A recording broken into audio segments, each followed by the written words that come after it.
शांति। आज की बहुत सत्य घटना है जो हमें इसका अनुभव हुआ कि जब हम सुबह सो रहे थे तो जब हम उठे 4 बजे से पहले तो हमने ये देखा कि चारों ओर से बहुत सारी बम्स आ रहे हैं। बम्स की चिंगारी लग रही है, कोई कहीं डाल रहा है तो कोई कहीं बम्स छूट रहे हैं, तो कहीं धमाका हो रहा है, तो कहीं कहीं कुछ कुछ देखने को मिल रहा है, कहीं लड़ाइयों का माहौल बन रहा है, कहीं झगड़ों का माहौल बन रहा है। तो ऐसे ही बहुत सारी बात देखी हमने। फिर दोबारा जो सपना आया उसमें देखा कि कहीं इतनी बरसात हो रही है, फिर से कहीं फिर बमबारी हो रही है, कहीं ओले गिर रहे हैं, कहीं कुछ हो रहा है, और कहीं फिर से गंगा उफान ले रही है, चारों ओर पानी पानी है। तो ये हमने सपने में बार बार देखा। तो फिर हम भगवान को याद करने लगे।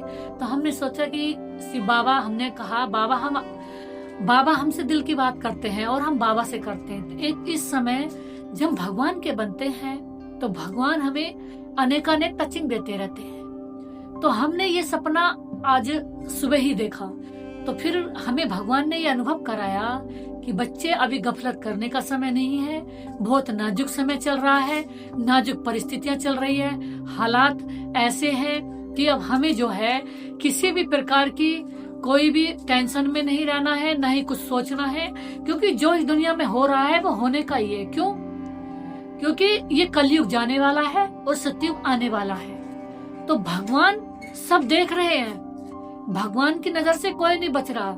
जैसे कि जहां तहां जो है कोई उपद्रव भी जो हो रहे हैं, वो आकर के बम्स भी गिरा रहे हैं, कुछ कुछ कर रहे हैं, कहीं अचानक लड़ाई का माहौल चलने को हो रहा है, झगड़े का।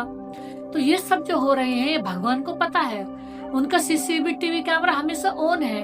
लेकिन हम ये क्वेश्चन कर सकते हैं कि भगवान के लिए रोकते क्यों नहीं। लेकिन भगवान ने कहा क्योंकि ये रोकने का ही नहीं है, क्योंकि ये दुनिया जानी है, इसमें न चाहते हुए भी व्यक्ति के मन में उलझन रहेगी, व्यक्ति के मन में अनेक बातों के व्यर्थ तूफान आएंगे, किसी बात से उसका कोई लेना देना नहीं है, फिर भी वो बीच में ही ऐसी परिस्थितियां उत्पन्न करेंगे कि एक दो को हानि पहुंचाएंगे।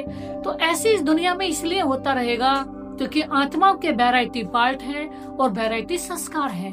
तो आत्माएं अब कह रही हैं बाबा, आत्माएं अपनी जैसे भी कर रही हैं, कुछ भगवान की याद में भी हैं तो कुछ मनमानी भी कर रही हैं। तो बाबा ने कहा अब आत्माएं जो भी कर रही हैं वो आत्मा अपने पाठ अनुसार सही कर रही है, तो उसको भगवान को उसे कुछ भी कहना भी नहीं है। लेकिन भगवान ने कह भी बहुत कुछ दिया, भगवान ने बता भी दिया कि मैं आ भी गया हूँ, मुझे पहचानने वाले पहचान भी लेंगे और जो नहीं पहचानेंगे वो पछताते रह जाएंगे।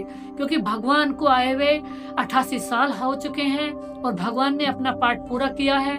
और भगवान अब आकर के बहुत सुंदर मैसेज भी दे रहे हैं कि सतयुग आने वाला है और सतयुग के लिए तैयार हो जाओ। जैसे कि किसी को अगर कहीं बहुत सुंदर यात्रा पे जाना होगा तो उसको पहले से ही बैगेज तैयार करना पड़ता है, और वहां जाने के लिए अगर जिस भी गाड़ी में जाना होता है वहां उस गाड़ी के पास पहुंच जाते हैं। ऐसे ही हमारी जीवन रूपी गाड़ी अब इसका समय भी पूरा हो चुका है, क्योंकि ये पूरा होने वाला है, सतयुग आने वाला है। तो सतयुग के आने से पहले ही हम अपने पुण्य रूपी कर्मों को, पुण्य रूपी जो हमारी पेटी है उसको समेट करके रखें। अगर हमने अपना जो पुण्य है वो पूरा किया ही नहीं है, पुण्य पूरा जमा किया ही नहीं है, और विनाश आ गई, विनाश की घड़ियां आ गई, तो फिर कहते हैं फिर पछतावा क्या हो जब चिड़िया चुग गई खेत है। तो फिर पछताने से कुछ भी नहीं बचता। तो इसलिए अभी नहीं तो कभी नहीं, अभी ही समय है उस पिता परमात्मा को पहचानने का और उनसे बहुत जन्म जन्म के लिए भाग्य बनाने का।